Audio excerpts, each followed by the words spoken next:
Hele, tak víš o tím? My máme dělat tady jakože na tak a on nám nedá ani korunu.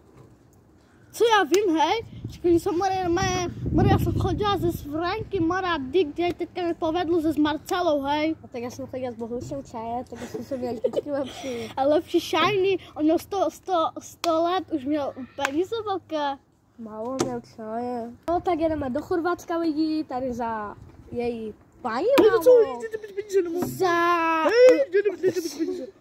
A jaké peníze ty chceš? Jaké peníze chceš? Co? Jaké ty chceš peníze? Ty se ve. Na koho to tady zkoušíš, co?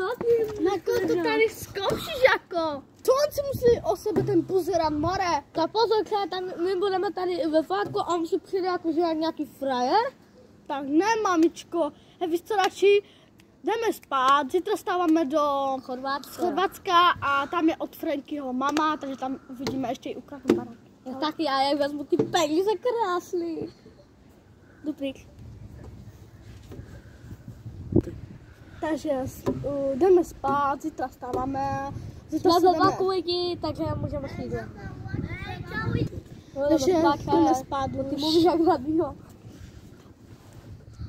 Hej, Marcelo, stávej, nemáš ty to? Iveto. No. Iveto. No. Já chci čurat. Já nejdu, si sama jdu spát. No. Hej, nechceš půjde po nějaké obrovsky? Já vezmu nějaké obrovské na čaje.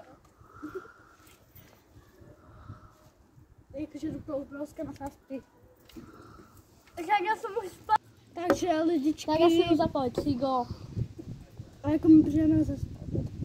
Jdeme na oběd Franky. Mora na to no. Takže lidičky. Takže lidi, to by bylo všechno, protože tady ten Němec neumí skoro vůbec nic hrát, takže příště bude s jakým jiným poté dělat. Čaute.